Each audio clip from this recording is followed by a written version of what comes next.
7h17 à l'écoute des programmes d'Unique FM. Eh bien, le consortium Centre Jules Léger vient d'ouvrir une nouvelle classe, une classe de cécité. Eh bien, c'est une première depuis au moins 20 ans.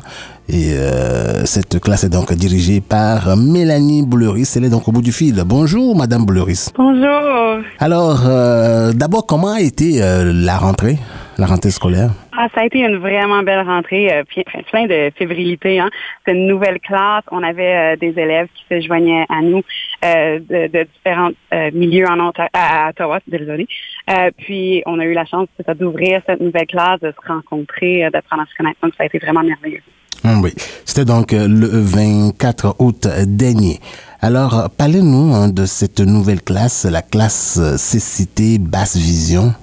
C'est une nouvelle classe justement pour les élèves qui ont une cécité ou une basse vision. Donc, vous savez, beaucoup des apprentissages que l'on fait au quotidien se font de façon visuelle. Donc, nos élèves qui ont une cécité ou une basse vision, souvent, il faut prévoir un programme qu'on appelle un programme de base élargi pour qu'ils puissent vraiment avoir accès à toute l'information, qu'ils puissent vraiment réussir à leur plein potentiel. Donc, quand on parle du programme de base élargi, on va parler, entre autres, d'efficacité sensorielle, de technologie d'assistance, de compétences scolaires, donc l'utilisation du braille pour plusieurs d'entre eux, ou des interactions sociales de l'autonomie.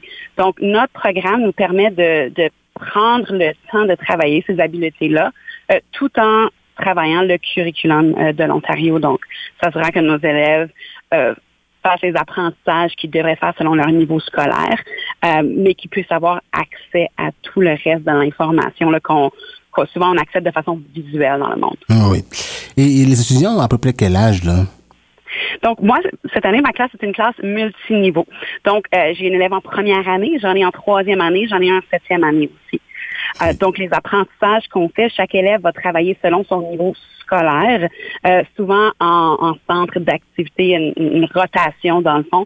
Alors, ils vont avoir du travail autonome, mais ensuite, on va travailler ensemble. Puis ensuite, il y a certaines compétences qu'on va travailler en groupe classe ou selon leur niveau. Par exemple, le braille, ce ne sont pas tous mes élèves qui connaissent déjà le braille. Donc, j'ai des élèves à différents niveaux scolaires qui vont commencer le braille en même temps. Donc, ils vont être au même niveau de braille, par exemple. Au niveau de l'orientation et mobilité, encore, on a des niveaux qui diffèrent, des niveaux de vision aussi qui diffèrent. Donc, ils sont jumelés selon leurs compétences, dépendant des activités qu'on va faire. Oui. Alors, il y a des gens qui nous écoutent présentement là et qui attendent le braille, ils savent probablement pas c'est quoi. Alors, parlez-nous du braille de Louis Braille. C'est quoi exact? C'est quoi le braille finalement? Alors, le braille, c'est un code, premièrement. Donc, c'est un code qui nous permet de lire et d'écrire. Donc, on utilise 6 points et la combinaison des points représente différentes lettres de l'alphabet. Oui. Donc, ça nous permet de lire avec les doigts. Nos élèves vont pouvoir toucher les points, puis lire avec les doigts, au même titre que nous, on va lire avec nos yeux l'incliné. Donc, ça permet un accès équitable, dans le fond, à l'éducation.